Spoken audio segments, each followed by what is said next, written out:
Jaya Radha Madhava Kunja Bihari Dhamadhava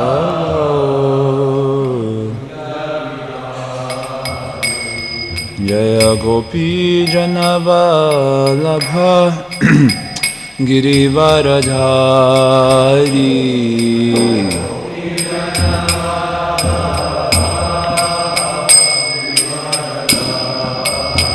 Jasodha Nandana Braja Janaranjana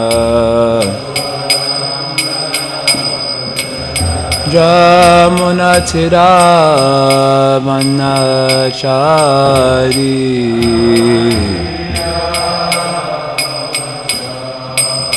Jaya Radha Madhava Kunja Bihari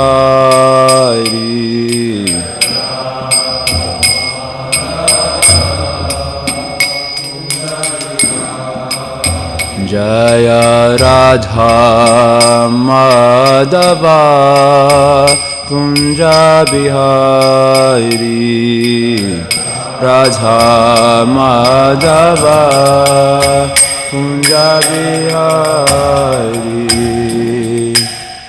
Jayam Vishnupad Panamahamsa Parivrada Kacharya Shutra Shutra Shri Srimad Savangai Srila Prabhupada Ki Jaya Grantaraj Srimad Bhagvatam Ki Go Pramanandi All glories to the Sum devotees All glories to Shri Shudra Gauranga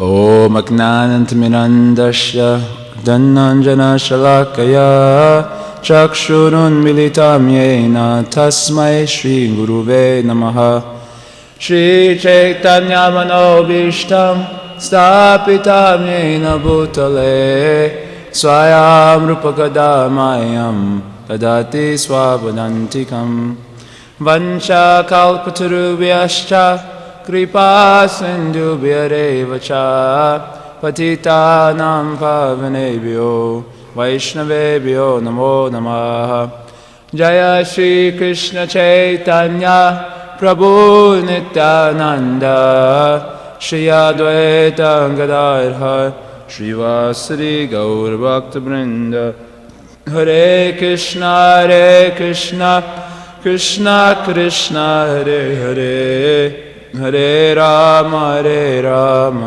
Rama Rama Hare Hare O Namo Bhagavate Vasudevaya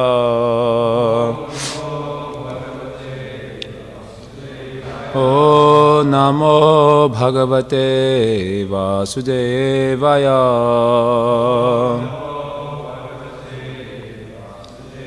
O Namo Bhagavate Vasudevaya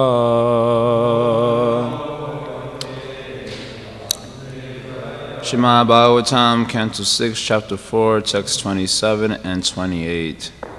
Manishinon tarhidisa navi Manishinon tarhidisa niveshitam Swashakti bhir navabhishcha trivridbhihi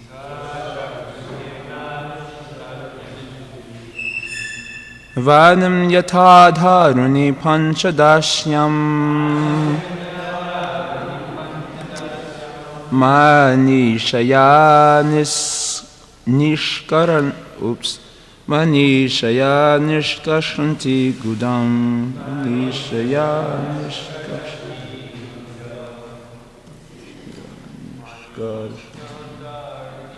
gonna go again.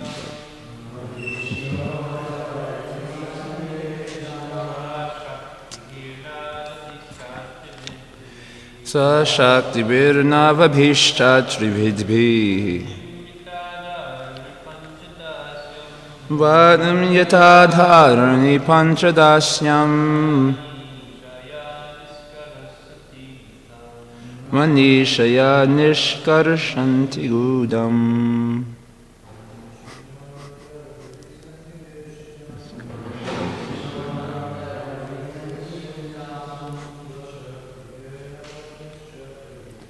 Swashaktibhirnavabhishchatrividbhi Vanam yatadharuni panchadashyam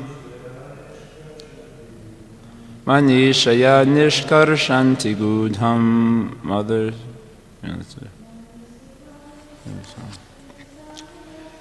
Manishanontar hidisanivishitam.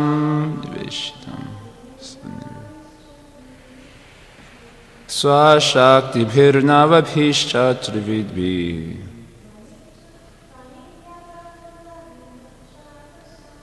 Vanim yatadharuni panchadashyam Manishaya nishkarshanti gudam Savai mama shesha visheshamaya Nisheda nirvana sukhanubhuti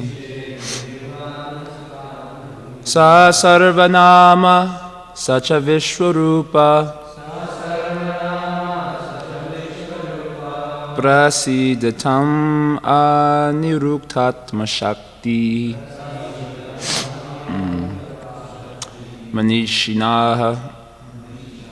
Great learned brahmanas performing ritualistic ceremonies and sacrifices. Antahridhi, within the core of the heart. Saniveshitam, being situated, Swashaktibihi, with his own spiritual potencies, Navabihi, also with the 9 different material potencies, the material nature, the total material energy, the ego, the mind, and the 5 objects of the senses. Cha, and the 5 gross material elements, and the 10 acting and knowledge-gathering senses. Trividbhi, by the 3 material modes of nature. Vanim, fire. Yata, just like. Dharuni, within wood. Panchadashyam, produced by chanting the 15 hymns known as Samidheni mantras. Manishaya, by purified intelligence. Nishkarshanti, extract. Gudham, although not manifesting. Sa, that Supreme Personality of Godhead. Vai, indeed. Mama, toward me. Ashesha, all Vishesha, varieties, Maya, of the illusory energy, Nishedha, by the process of negation, Nirvana, a liberation, Sukha Anubhuti, who is realized by transcendental bliss, Saha, that Supreme Personality of Godhead, Sarvanama, who is the source of all names, Saha, that Supreme Personality of Godhead, Cha, also Vishwarupa, the gigantic form of the universe, Prasidatam, may he be merciful, Anirukta, inconceivable, Atma Shakti, the reservoir of all spiritual potencies. Translation: just as learned brahmanas who are expert in performing ritualistic ceremonies and sacrifices can extract the fire dormant within wooden fuel by chanting the 15 Samidheni mantras, thus proving the efficacy of the Vedic mantras. So those who are actually advanced in Krishna consciousness, in other words, those who are Krishna conscious, can find the super soul who by his own spiritual potency is situated within the heart. The heart is covered by the 3 modes of material nature and the 9 material elements: material nature, the total material energy, the ego, the mind, and the 5 objects of sense gratification. And also by the 5 material elements and the 10 senses. These 27 elements constitute the external energy of the Lord. Great yogis meditate upon the Lord, who is situated as the Supersoul, Paramatma, within the core of the heart. May that Supersoul be pleased with me. The Supersoul is realized when one is eager for liberation from the unlimited varieties of material life. One actually attains such liberation when he engages in the transcendental loving service of the Lord and realizes the Lord because of his attitude of service. The Lord may be addressed by various spiritual names which are inconceivable to the material senses. When will that Supreme Personality of Godhead be pleased with me? That was a translation. Got all that? Purport. In his commentary to this verse, Srila Vishwanath Chakravarti Thakur uses the word durvikneyam, which means very difficult to realize. The pure stage of existence is described in Bhagavad Gita, chapter 7, verse 28, wherein Krishna says, Yesham tantakatam papam jananam punyakarmanam te dvandva mohanir mukta bhajante mam dhridavrataha. Quote, persons who have acted piously in previous lives and in this life, whose sinful actions are completely eradicated and who are freed from the duality of delusion, engage themselves in my service with determination. End quote. Elsewhere in Bhagavad Gita, chapter 9, verse 14, the Lord says, Satatam kirtayanto mam yatantascha dhridavrataha namashyantascha mam bhaktya nityayukta upasate. Quote, always chanting my glories, endeavoring with great determination, bowing down before me. These great souls perpetually worship me with devotion. That's the end of the quote. One can understand the Supreme Personality of Godhead after transcending all material impediments. Therefore, Lord Krishna also says in the Gita, chapter 7, verse 3, Manushyanam sarhashreshu kashchit yatiti siddhaye yatatam api siddhanam kashchin mam veti tattvataha. Quote, out of many thousands among men, one may endeavor for perfection, and out of those who have achieved perfection, hardly one knows me in truth. End quote. To understand Krishna, the Supreme Personality of Godhead, one must undergo severe penances and austerities, but since the path of devotional service is perfect, by following this process, one can very easily come to the spiritual platform and understand the Lord. This too is confirmed in Bhagavad Gita, chapter 18, verse 55, wherein Krishna says, Bhaktya mam abhijanati yavan yashchasmi tattvataha tato mam tattvato gnatva vishyate taranantaram.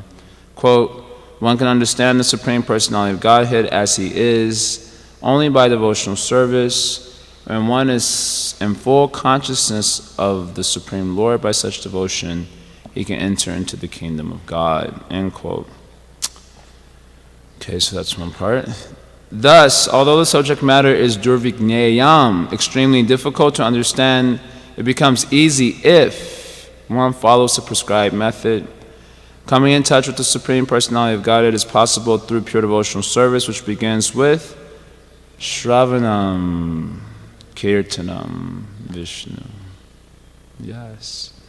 In this regard, Srila Vishwanath Chakravarti Thakur quotes a verse from Srimad Bhagvatam, 2nd Canto, chapter 8, verse 5, Pravishta Karna, Rajrena, Swadnam Bhavasoro Ruham. The process of hearing and chanting enters the core of the heart, and in this way one becomes a pure devotee.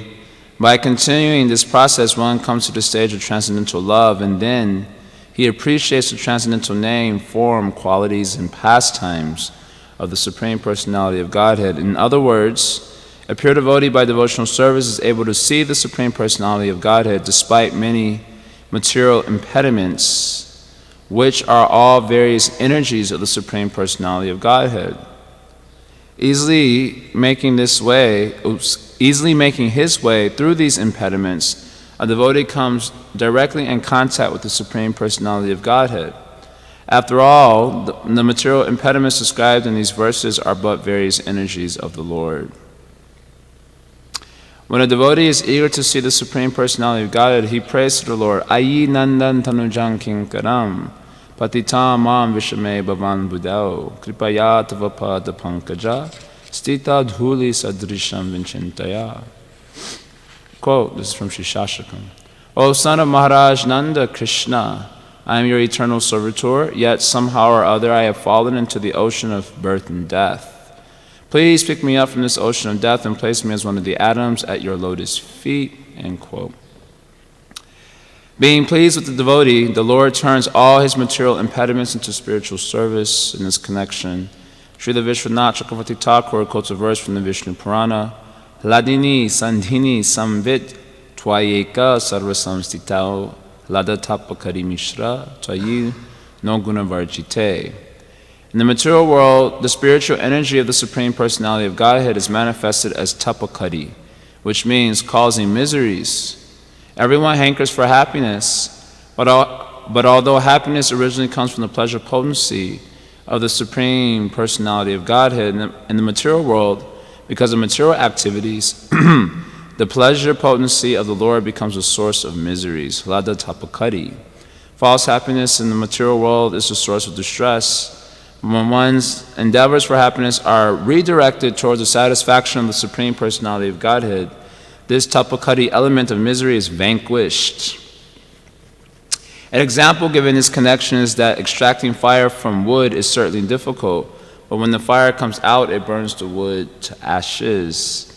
In other words, experiencing the Supreme Personality of God is extremely difficult for those devoid of devotional service, but everything becomes easier for a devotee, and thus he can very easily meet the Supreme Lord.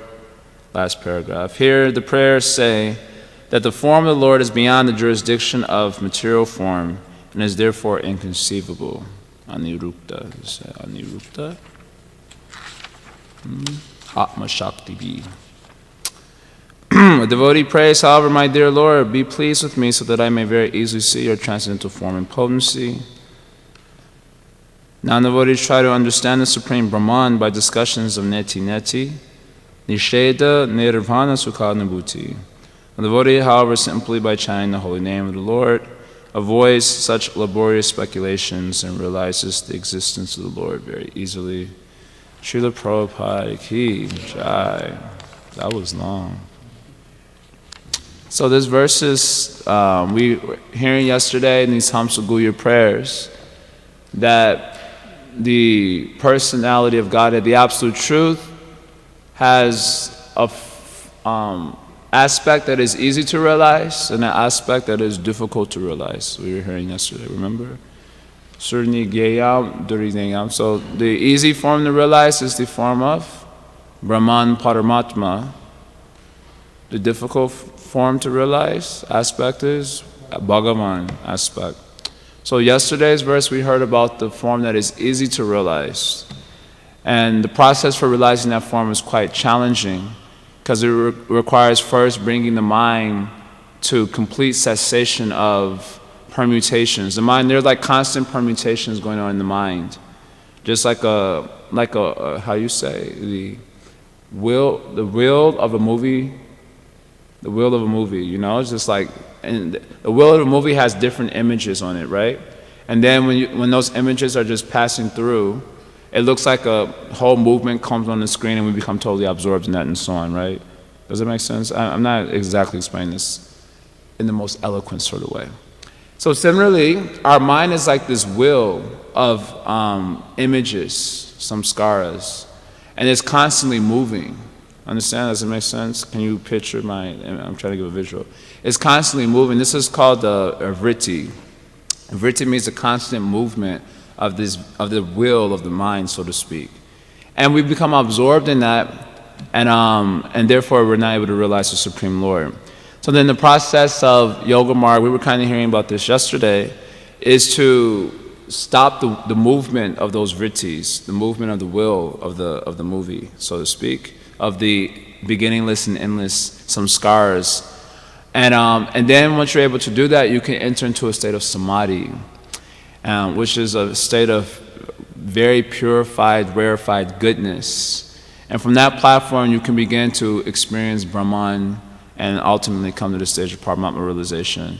So this is the easy aspect of the Lord to realize. Although the process is very challenging, you can imagine trying to stop all the vrittis of the mind. Just like now, so many vrittis are going on in the mind, isn't it? And you have to stop that. Stop that. Understand? Stop it. But you cannot stop also. It is not such an easy thing to do. Such as the process of Yoga Marg is very challenging. But if you're able to do so, if you gain sufficient power, strength to do so, then you can enter into samadhi, and from the platform of samadhi you can begin to realize Brahman, and you can realize Paramatma. This is easy form of the absolute truth to realize. In today's verse it says the difficult form is realized. It is difficult because it can only be realized by pure bhakti. Thus the so many quotes of Prabhupada in the beginning. So it is difficult because it can only be realized by pure bhakti, unmixed with other elements such as karma, jnana, and yoga. And it is difficult to realize because the Lord's form is unlimited. And so even if you are able to realize it through bhakti, He has unlimited qualities. His form is itself unlimited. And therefore there is no limit to what could be realized. And therefore it is difficult to realize. Understand? So it's difficult to realize for two reasons. Reason number one, it requires pure bhakti, not mixed with jnana, karma, yoga. And reason number two, unlimited. Even the Lord cannot realize His own beatitude. So therefore His form is said to be difficult to realize. Understand? Simple point. Now, how do we realize His difficult form that is being described in this verse? In this verse, how do we realize that difficult form is being described? So the first thing that's being mentioned here, Manishino antarhidi saniveshitam. First, you have to draw the Supreme Lord into your heart. Bhagavan, understand? First, you have to draw Him into your heart. How do you draw the Supreme Lord into your heart? See, antarhidi means situated within the heart. So you have to draw the Supreme Lord within your heart first, saniveshitam. So how do you do that? How do you draw the Supreme Lord into your heart?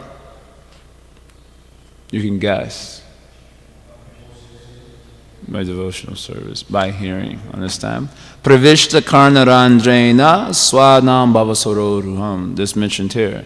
Pravishta karnaranjena means the Supreme Lord. Pravishta means to enter. So Supreme Lord in the form of topics about Him, understand? In the form of sound vibration. The Supreme Lord in the form of topics about Him enters into the ear, hopefully. Understand? Hopefully. The Supreme Lord, Sadhu is speaking, and that vibration is the Supreme Lord, understand? And He enters into the doorway of the ear if it's not closed, locked, sorry, no entry today. If you unlock the door, then the Supreme Lord in the vibration enters the ear of the heart. And then Swanam Bhavasororuham. Then He sends on the lotus of the heart, which is filled with various potential sentiments. Understand? Bhavasororuham means potential sentiments in relationship to the Supreme Lord. Potential sentiments in form of dasya, sakya, vatsalya, madhurya. You understand these terms? Dasya ras means attitude of service to the Lord. Sakya means friendship with the Lord. Vatsalya means parental affection for the Lord. And madhurya, conjugal affection. So these bhavas, understand bhava, dasya bhava, madhurya bhava, vatsalya bhava, they exist as potential in the lotus heart of the soul, understand? So then that sound vibration, if the door is unlocked, understand? Then that sound vibration enters in the doorway of the ear and into the chamber of the heart, which is situated a lotus flower filled with potential sentiments in relationship to the Supreme Lord. Understand? Denoti Shamalam Krishna. Then that sound vibration does a number on your heart. I like to say it like that. It does a number on the heart by kicking away all the negative qualities which is preventing that potential from manifesting itself. Saliyasya yata sharat.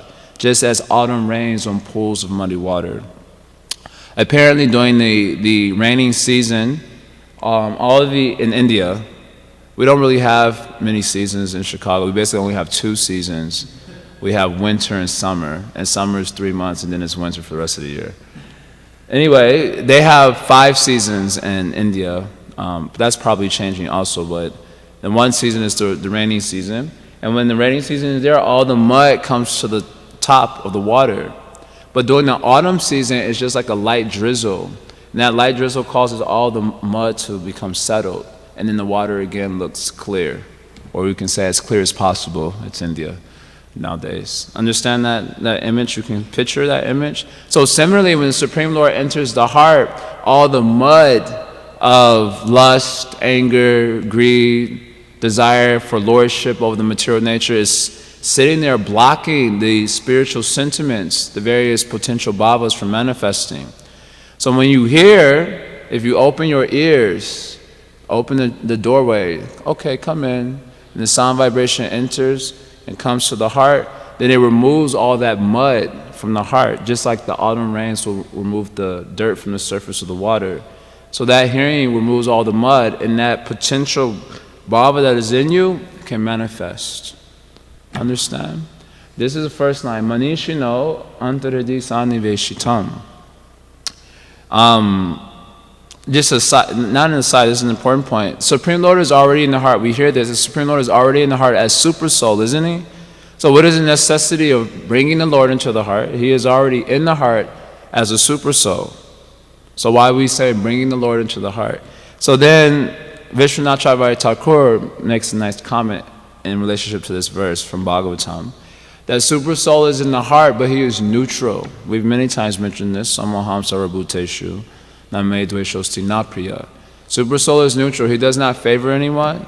He is not cruel or against anyone. He is neutral.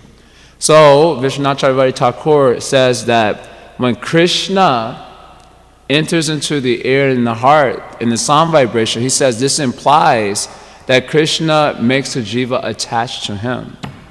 Understand? Because super soul is neutral. You want to do some sense gratification? All right, he makes facilities for you according to your karma. And you have desire for sense gratification, and according to what you deserve, super soul provides. He's neutral. Understand? But Krishna is not neutral. Understand? What is that? Ye bhajanti tu mam bhaktya. Krishna is not neutral. If you have bhakti for him, then he's partial towards you, isn't it? Krishna, super soul, is neutral, but if you have bhakti, Krishna is not neutral, he's partial towards you. So bhakti, beginning with hearing, causes the Lord to become partial towards you, and he begins to make you attached to him. Understand? So this verse is very significant, that you draw the Supreme Lord into your heart, and he makes you attached to him because of that bhakti in the form of hearing about him. Understand? Now the example, this is an analogy. It is given just as fire exists in firewood. Banyam yata dharuni panchadashyam. Just as fire exists in firewood, and brahmanas to test the efficacy of their mantra chanting used to cause the fire to come out of the firewood just by chanting mantras. They used to do like that. Nowadays, you need a lighter and struggling. You see many times struggling with the ghee lamp, struggling. And that too, you can't just have the ghee wick anymore. You need the camphor. Camphor is it looks like a white powder, and it causes things to flame up really quick. So if you just have the ghee wick, sometimes the pujari forgets to put the camphor on top of the tip of the ghee wick. So you see the pujaris during Guru Puja, they're like going like this many times, and then they sometimes burn their finger. So we struggle. In other words, we struggle to light the ghee wick. You need so much facility to do so. But in previous days, previous yugas, they used to just chant some mantra. They just walk up to the ghee wick, and then fire immediately come up. Such was their power. Now we cannot do. Now we're struggling with lighters and so on. But before they used to just chant some mantras. Immediately the fire will come. So similarly, fire is there in firewood, but you cannot tell just by looking at it. But fire actually exists in a latent way in firewood.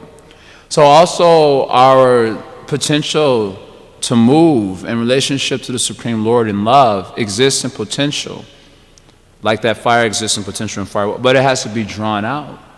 So just as the Brahmanas are able to draw out the fire from the firewood with mantras, so the devotee, first of all, draws the Supreme Lord within his heart through the process of Shravanam, and then he draws the Lord out of his heart so he can see him face to face through the process of Prema Bhakti. Understand? We are following the process of Prema Bhakti. Bhaktya sanjataya bhaktya. So Bhakti begets Bhakti. Bhakti in practice Bhakti bhajan begets bhakti in perfection. Bhaktya sanjataya bhaktya. This verse comes in the Srimad Bhagvatam. So first, the devotee draws Supreme Lord in his heart through the process of bhakti in the form of shravanam. And then he draws the Supreme Lord out of his heart so he can see him face to face through the process of nam bhajan. And that way, face to face, he can see the Supreme Lord. Understand? That's first analogy. That's a nice analogy. And just as fire is there in the firewood, and it's drawn out by mantra chanting, so Supreme Lord comes to be situated in the heart through hearing about him, and you become attached to him. And that Supreme Lord, however you're attached to him, he comes out of the heart. So you can see him face to face through the process of prema bhakti, headed by nam bhajan. Understand? That's the first line. And he comes out, swashakti bihi, he comes out with all his spiritual potencies.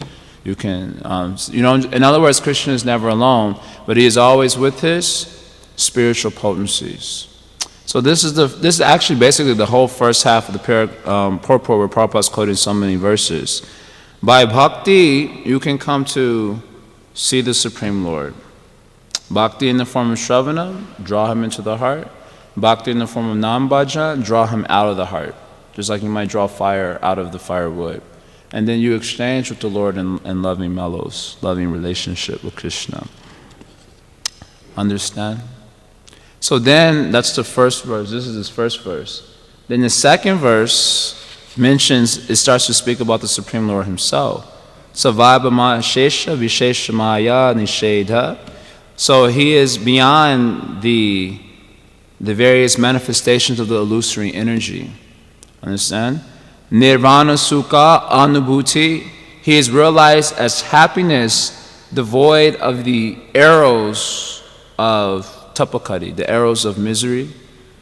In other words, in the material world we experience happiness, but that happiness is mixed with misery, isn't it? There's nothing like undiluted happiness in the material world. Happiness means, Prabhupada says, that space in between two suffering conditions. It's just like if someone takes your head and just pushes it in the water. But there's a form of torture that was previously adopted. Stick your head in water, and just when you're on the verge of dying, they put your head out for a minute, and you go, and then they put it back in. So that is happiness in the material world. Understand? That is the happiness in the material world. Understand? That little break from the pushings of the material energy, that is called happiness. It is, in other words, it's a misnomer. Understand? It's a misnomer to keep us enthused to continue on with this miserable life. Otherwise, you commit suicide. So to keep us enthused, you say this is happiness, but it is actually a misnomer. There is no happiness. But the Supreme Lord has realized his nirvana sukha. He has realized his happiness without the arrows of the miseries that we experience in this material world. So this is not, and then Sasarvanama, such a Vishwarupa, he is all names. Every name, every word in the material world actually refers to the Supreme Lord first. And it only refers to another object secondarily. Just like we say kartal. Kartal is actually the name of the Supreme Lord, primarily. And when your intelligence shall become increased, you'll understand that. This is according to the Vedanta Sutra. Vedanta Sutra says that all names actually are names of the Supreme Lord. But because our intelligence is very low, we cannot understand that. So when our intelligence shall become increased, by hearing from Shastra, we'll understand that all names in this material world are primarily names of the Supreme Lord. I'll bet their names, they're the Supreme Lord by dint of his external Shakti being not different from him. So in other words, his material world is Krishna. Because it is Krishna's Maya Shakti, his external energy. So it's not different from him. So in that sense, it is Krishna, for sure. So that's the Sarvanama, Sacha Vishwarupa, Prasiddhatam, Aniruktatma Shakti. And his Atma Shakti refers to his Swarup Shakti, his internal energy, which is inconceivable. So these verses are giving a description of the Supreme Lord. So Prabhupada in his purport, in describing this, he makes the point that when a devotee takes up bhakti, he shall realize the Supreme Lord, as I've already just described, that whole analogy. And when he realizes the Supreme Lord, then all these things which were sources of misery for him become opportunity for serving the Supreme Lord. Prabhupada's choosing to bring out this particular point. What are those obstacles in the material world?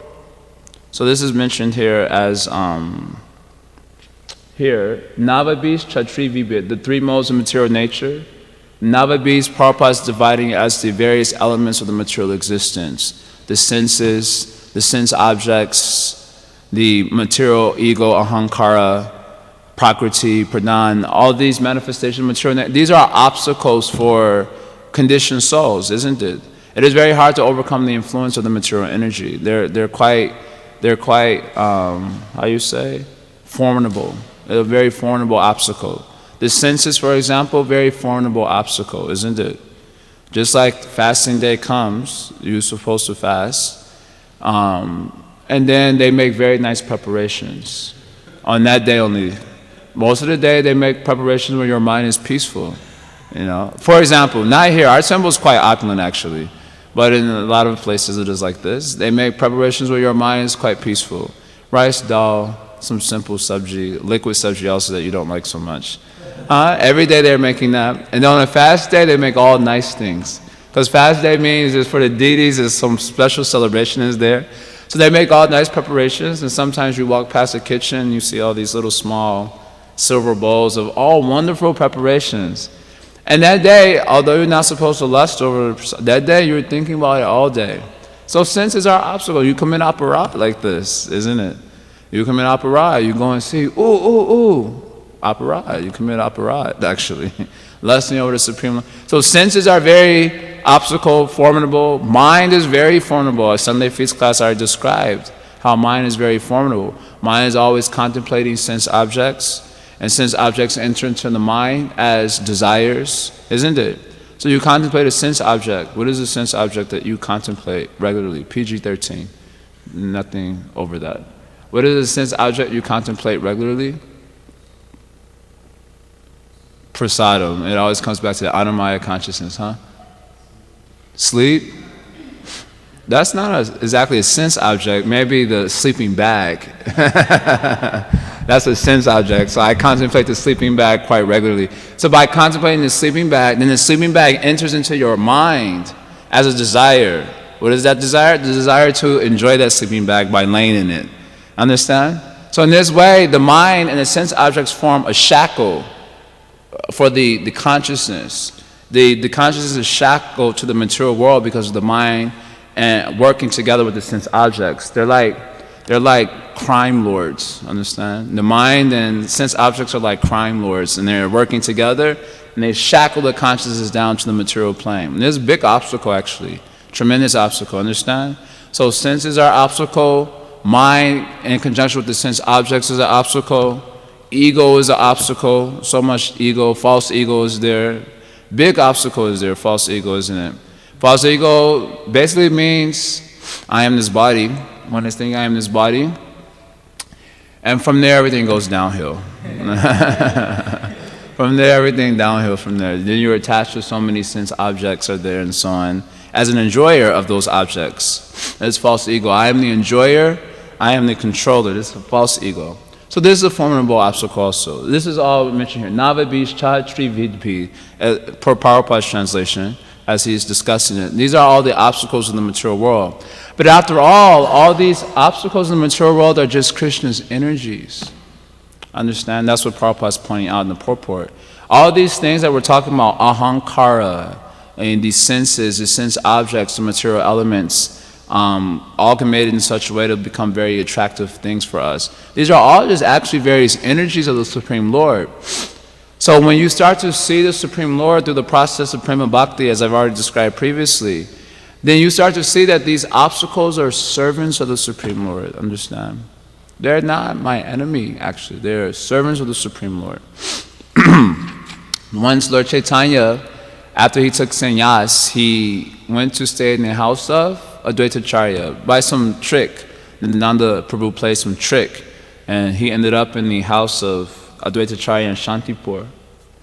Then when Lord Chaitanya, after he satisfied everyone in Shantipur, his family and his loved ones in Shantipur, he wanted to go to Nilachala. But at the time, Mohammedan government was there, and they were creating big obstacles. There were some political issues going on between the Mohammedan government and then Orissa, and it was quite dangerous to travel such a distance, especially by oneself.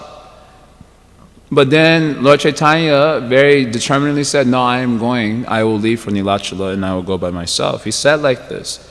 So then the Advaita Acharya said, yes, for you this is not an obstacle because you are a Supreme Lord and obstacles are servants of the Supreme Lord. Advaita Acharya said like this, obstacles are servants of the Supreme Lord. So a devotee who is beginning to see the Supreme Lord by the process of permanent bhakti, that which was ordinarily an impediment to reaching the Supreme Lord becomes the Lord's servants. They are augmenting our movement towards the Supreme Lord.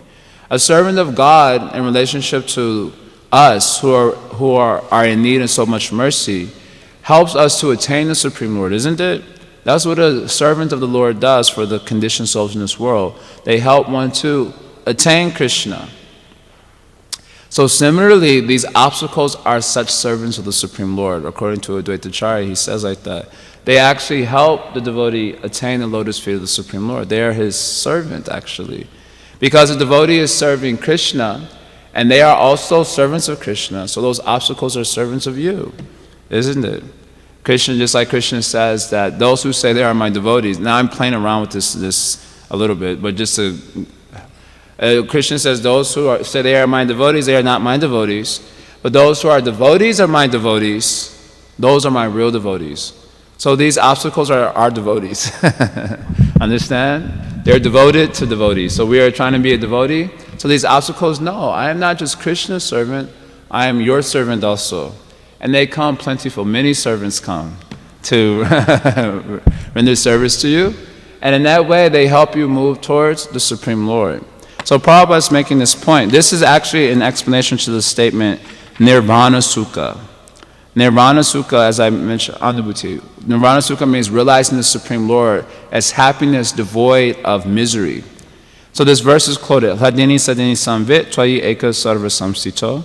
Krishna is the shelter of Hladini Shakti, Sandini Shakti, Samvit Shakti. These are spiritual potencies.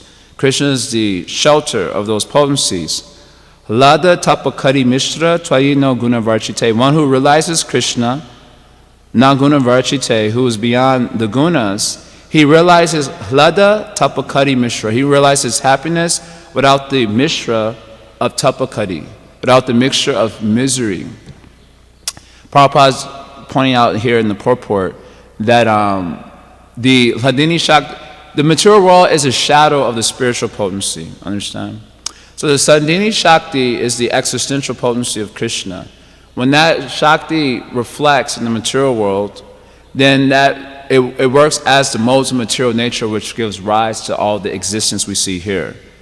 So just as the Sandini Shakti manifests the spiritual world, along with the spiritual forms, the trees, the houses, the whole environment is manifested by the Sandini Shakti. That Sandini Shakti reflects in the material world and manifests the whole material existence through the modes of material nature. It's a reflection of the Sandini Shakti, understand? Then the Samvit Shakti gives cognition of that spiritual reality. So when that Shakti reflects in the material world, it gives cognition of the material world. You cognize the material world through the various mind, senses, buddhi, intelligence. That's how you cognize. That ability to cognize the material world is a perverted reflection of the Samvit Shakti. And then in the spiritual world, the Hladini Shakti causes you to move towards the absolute truth incessantly. Because Hladini Shakti means the potency which gives pleasure to Krishna. So in the spiritual world, now that you see the environment, you've cognized it through the Samvit Shakti, then the Hladini Shakti causes you to move for Krishna's pleasure. When that Shakti reflects in the material atmosphere, it causes you to move for your own sense gratification. In the form of madness, the madness of sense gratification. What is that verse from Rishabhde's teaching? Nunam pramata kurutevi karma. Yadindriya pritaya prinoti. You become mad. Pramata, mad for Vikarma, sense gratification. Vikarma means unfavorable activities, sinful activities. Why you become mad? Indriya priti, because I love the senses. Due to love of the senses, love or sense gratification. So this Hladini Shakti is such a powerful force in the spiritual world, causing you to move towards Krishna. When it reflects in the material world, powerful force causing you to move towards sense objects, isn't it? Very powerful force. Even now, moving towards sense objects, isn't it? Mind is moving. Only because out of some respect, body is sitting, but mind is moving towards sense objects. And that, the force, sometimes the question comes up, why is the material world so attractive? Even after we know what it is, we've heard enough classes, we know what it is, but still you see some sense object, immediately. Of course, externally, you show yourself to be sober, but your eyes are always, isn't it? Eyes are always moving. Sometimes some sense object is just nearby, and you're in the society of devotees, so you know you're not supposed to be attracted to it. So you show yourself as not but eyes. You look at the devotee, oh, he's not looking. Yes. Why is it? Even though you know what it is, you know it is a source of misery. We've heard so many classes also, but still you get attracted. There's a force that is there actually. That force is of course we know it's the modes of nature and so on, but underlying all this is this perverted reflection of the Hladini Shakti, which is forcing our movement in relationship to sense objects. So because of the perverted reflection of that Hladini Shakti, Lada Tapakari Mishra, our happiness is mixed with a lot of misery. Because the material world is such a place where it is inherently miserable. But when you realize the Supreme Lord, all the misery that you experience in this material world become Krishna's servants. They become opportunities for service to Krishna. They become sources of happiness. Lada Tapakari. So your happiness is not mixed with tapakari. Although tapakari, miseries may be coming, but you're still experiencing happiness not mixed with suffering. And why that is, Bhaktivinoda Thakur explains in his shared Nagati prayers. I was going to read that, but maybe we could sing it. But he explains in the shared Nagati prayers, Atmani Vedana section, song 8, that for those who are fully surrendered to the Krishna, then the suffering that one experiences in trying to serve Krishna is one's greatest wealth and the source of great happiness. Parama Sampada, Parama Sukha, the language is used thereby.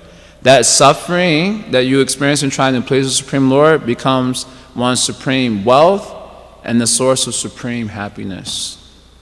And it becomes the destruction, it becomes the cause of the destruction of ignorance, which is the cause of our taking birth in the material world again and again. So such is the power of bhakti, that this is of course only a secondary power of bhakti. By the secondary power of bhakti, or the secondary or concomitant factor of seeing the Supreme Lord in your heart, by the process of developing devotion to Krishna through hearing and chanting Nam Bhajan, then whatever misery you experience will be without any suffering. Even so much suffering will be coming, externally speaking, but you will be without experience of that suffering, because you will see it, that is all for the pleasure of my Supreme Lord, my deity. That is mentioned here. Nirvana Sukha Anubhuti. And so Prabhupada kind of makes a couple of comments here about how those who try other processes of negation, nisheda, this neti-neti process of this is not Krishna, this is not spiritual, it's called neti-neti process. Why go through so much trouble? All that mental speculation. This is not this is not that. Why you should go through so much trouble? You simply take up this process of bhakti. And by bhakti you can realize Krishna without the suffering of the material nature. And more important than that, primary factor is you can see Krishna along with his Swashakti B or Atma Shakti, his internal Shakti. And that way you become supremely happy. Krishna gives you shelter of his lotus feet. You go back to the abode of the Supreme Lord. So again, it is the process actually realizing the Supreme Lord is quite easy. Setatam kirtanyan tomam. This is also called. Process is easy, But the form is difficult to realize only because Krishna has to extend himself. And he's not going to extend himself to everyone. He has to be sure that you are into him before he'll extend himself to you. That means asakti. You have to really develop attachment to Krishna. But then it becomes easy. The Prabhupada says it becomes easy like anything if you follow this prescribed method. So this is described here. Are there any questions about this? Any comments, concerns? Anyone? This is excellent. You said that the impediments, they're like servants to us because they help us get closer to Krishna. But if they're like blocking us from him, how are they helping us? Just like Maya, she's a servant of Krishna, I understand that, yeah. But her service is to keep us in illusion, which is she not does helping. A pretty good job, doesn't she? Yeah. Yes, it is not servants really for everyone. There's servants for those who develop Krishna consciousness. That's what is mentioned here. For those who are becoming advanced in Krishna consciousness, they're either very attached to the Lord or they're beginning to see the Lord within their heart. And for such persons, obstacles are servants, drawing them near to their deity. But for us, it's just a bummer. Just like, an example, Bharat Maharaj got attached to a deer and took birth again as a deer. But this was ultimately this was meant to serve him. This situation was a service to him because it was causing his attachment to Krishna to become increased by a situation of separation from Krishna in the form of a deer. For us, that would be a great bummer because we don't have any bhav for Krishna as Bharat Maharaj had. So it is. So it is, of course for us, we can try to conceptualize it when we're struggling, we can try to conceptualize it as this is a servant of Krishna, this is ultimately drawing me towards Krishna. But if we're not so advanced, our mind doesn't usually allow us to think in that way.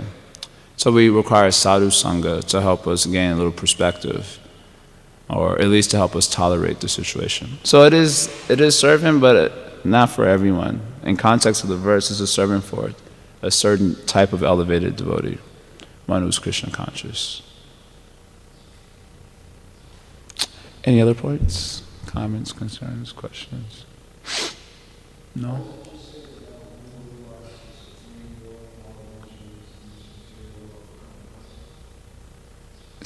I missed that.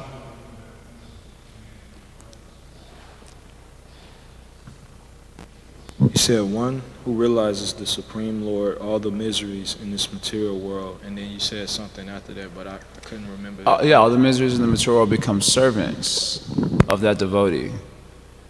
So just as Krishna says, those who say they are my devotees are not my devotees, but those who say they are devotees of my devotees, then they are my true devotees. So obstacles are Krishna's true devotees because they're devoted to us or devoted to those who are Krishna conscious.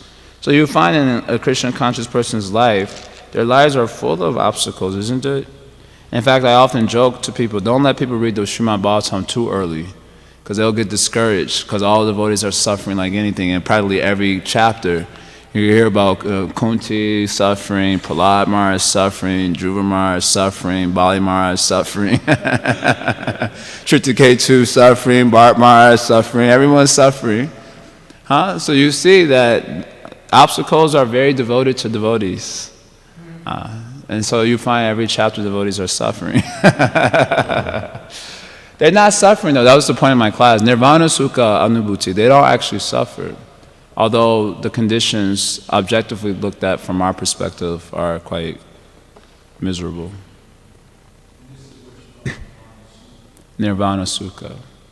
Sukha, happiness realized without the arrows. Vana means arrow, so nirvana, without the arrows of misery that we normally would experience in relationship to such circumstances.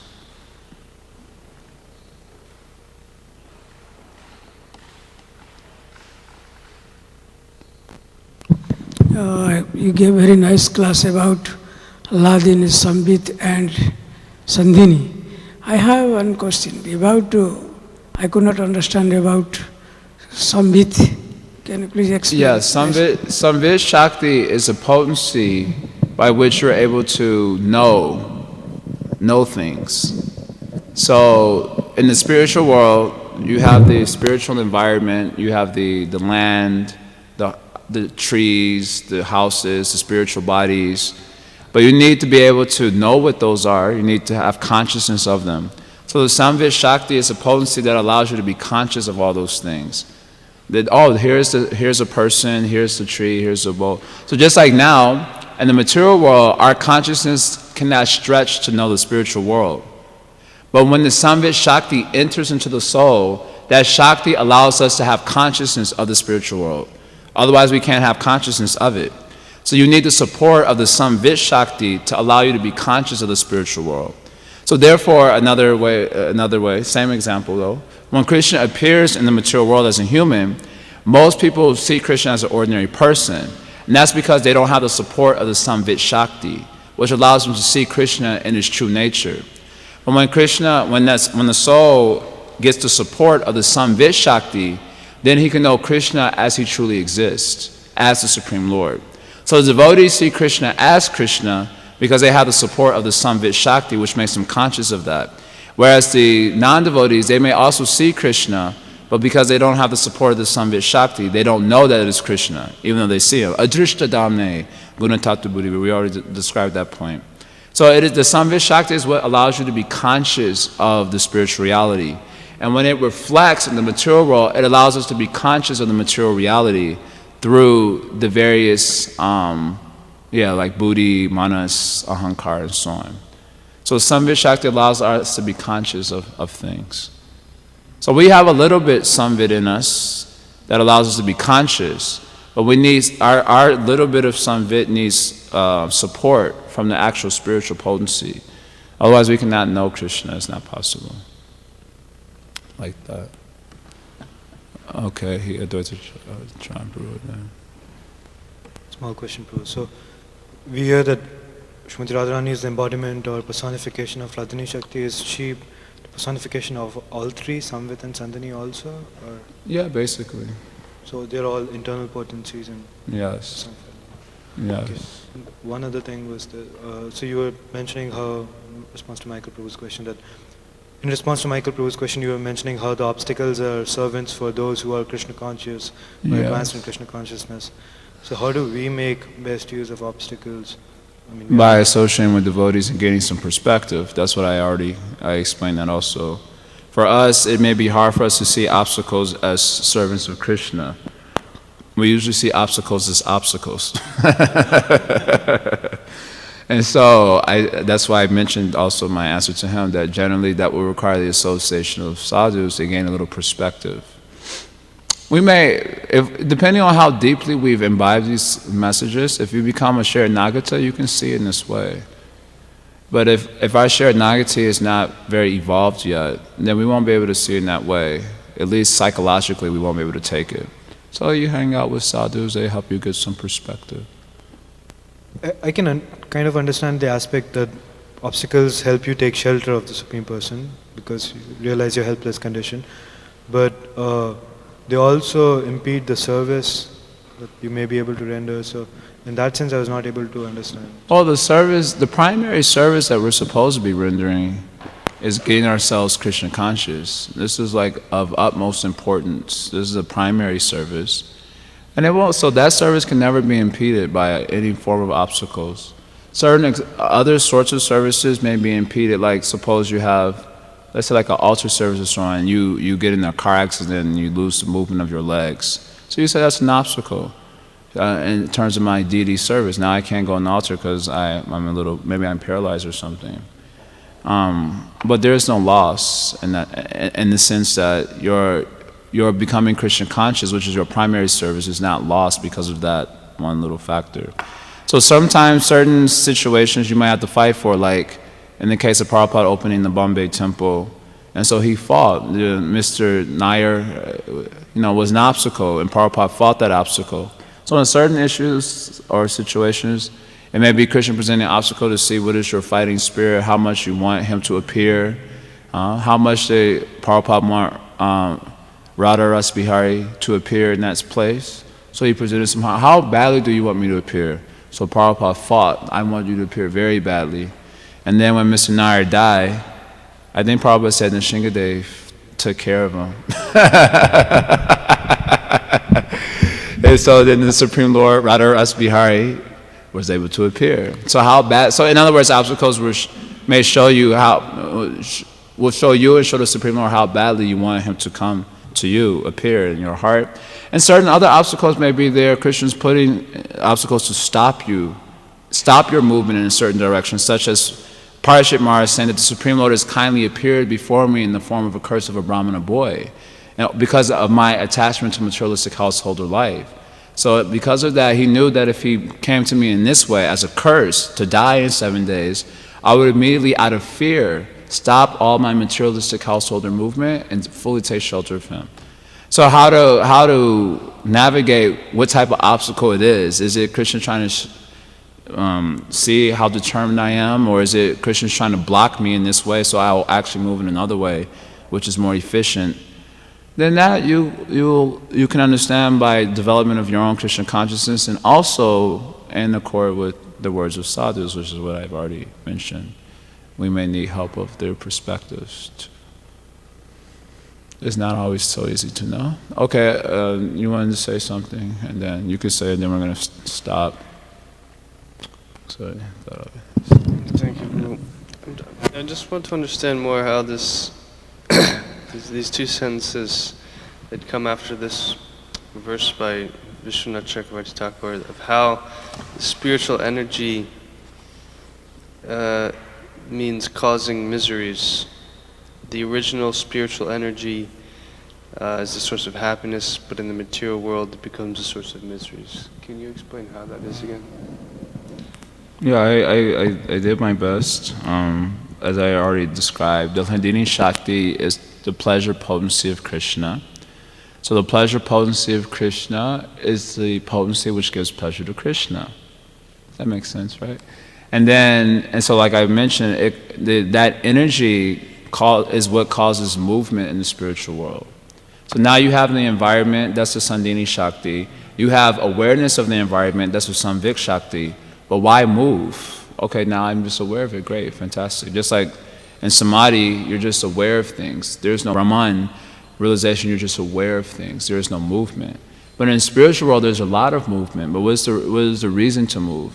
So that reason to move are such as the Hladini Shakti. It is the pleasure, it's the potency which causes everything to move around Krishna. So in the material world, that same potency causes us to move also. But it causes us to move towards sense objects. Because it's a perverted reflection.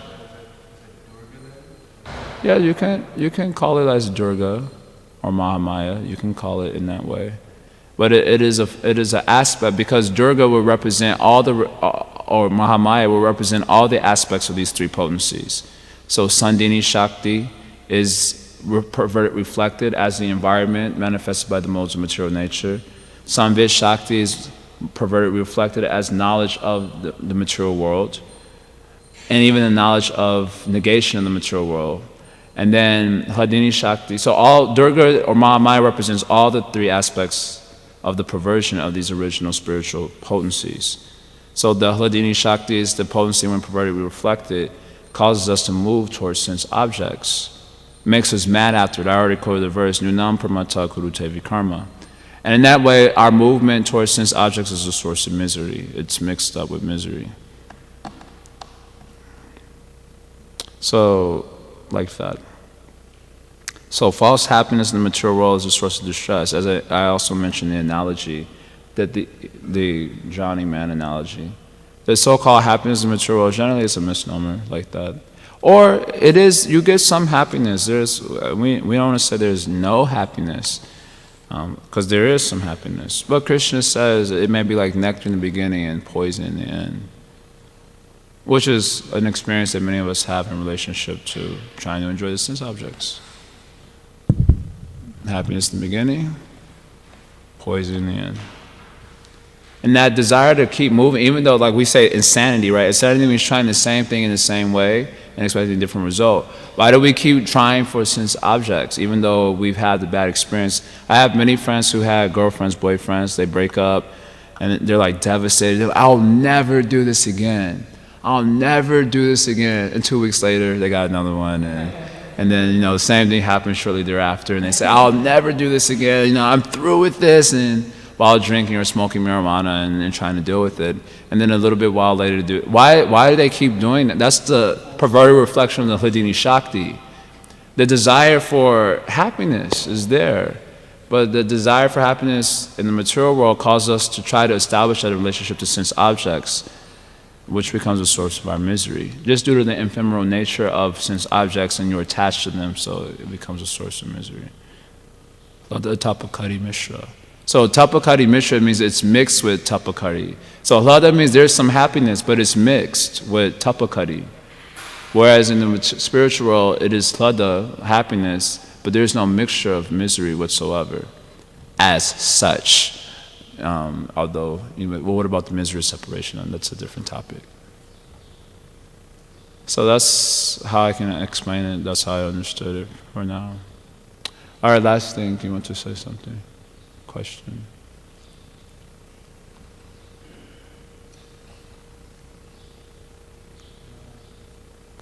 Prabhu, the false ego and the senses, all are the obstacles for a person, for a conditioned soul to hear the Lord, and then the Lord sits in the heart. So are these obstacles also serving to reach to God, or this Are does these not obstacles also? serving as act as a servant to the Lord? Means obstacles are servant, as you said, means obstacles are servant of the Lord, the devotees. So our anarthas, our false ego are also means putting obstacles in front of us to understand God or to realize God. So how they are acting as a servant? How are they acting as a servant? As I described, by moving us towards Krishna. That was my simple explanation. First of all, it is a statement of Advaita Acharya that obstacles are the servants of the Lord. So you're saying how is an anartha, like fault finding, how is that helping us to move towards Krishna? Well, it's not. Therefore, I qualified it by saying that obstacles are servants for a certain level of devotee, not for all devotees. For devotees who have yet to complete their anartha nivritti, obstacles are obstacles. And they're not servants as such. At least we don't experience it as such. But for devotees who are Krishna conscious, then they experience various sorts of obstacles, and it won't be the obstacles of anarthas and so on, which they would be devoid of. But there's obstacles in moving in the material world. The body grows old, it gets diseased. There are envious entities ready to devour you, surrounding the atmosphere, etc. Whether you call them reptilian, snake race, Anunnaki, or you just call them human beings with really bad consciousness. And there are so many impediments in the material world. So these are, in that sense, there are obstacles. But even though the devotee will contact those situations, they will experience happiness. Case in point is Prahlad Maharaj. Prahlad Maharaj is encountering an obstacle in the form of his envious father, who's trying to kill him in so many ways, and yet he's experiencing happiness. So obstacles are servants for a certain type of devotee. That was kind of how I qualified it. That's my understanding. In an indirect sort of sense, obstacles can be servants in the sense that they help us realize how fallen we are, because the conditioned soul, generally we have a very strong sense of our own proficiency. I can do it, I don't need anyone's help. So then when you start to become aware of these sorts of obstacles in the form of anarthas, fault finding, pride, and so on, and you actually, that combined with a sincere desire to be Krishna conscious, that will make you feel hopeless. See, most of us don't have any sincere desire for Krishna conscious, so we're finding fault freely, and that doesn't disturb our mind whatsoever. Just find fault, be puffed up, and we're not at all disturbed by that. But when you have all those faults and you combine that with a sincere desire to be Krishna conscious, then all those awareness of all those faults causes a sense of like despair. a sense of hopelessness. Durdaivam vidrisami hajani na anuraga. You feel like hopeless. I'm so unfortunate I have this big opportunity, I'm not able to take it. And then in that sense, those obstacles help you to develop the humility you are required to approach Guru and Nam in a really sincere sort of way. So in that sense, they are serving you also, even if you're a smaller level. One is a smaller level of devotion. They serve in that way. Provided you gain a sincere desire to be Krishna conscious, then these obstacles cause a sense of despair. Durdaiva vidrisami hadini. And then you need, because of that sense, you realize I am hopeless and helpless. And then you approach Guru and Nam, please rescue me. I have no other prospect. You're my only hope. Then in that sense it is serving. It serves you very nicely. But if you have no desire for Krishna conscious, then you'll be puffed up away. You'll be puffed up, you won't even see it as a big issue. But once you get a genuine desire for spiritual development, then these things you realize I'm really hopeless. You become very humble actually. These obstacles help you to become very humble, which is the key to developing prema bhakti, humility. Okay, thank you all very much. Srila Prabhupada.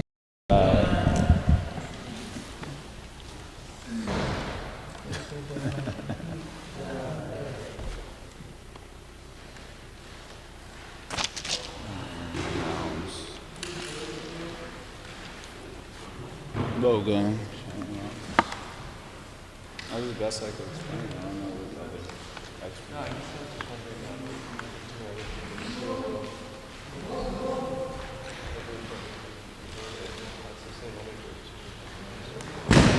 The Durga will refer to all three aspects of this reflected. Prabhu, there's Bhoga downstairs. If you can all help. Hare Krishna.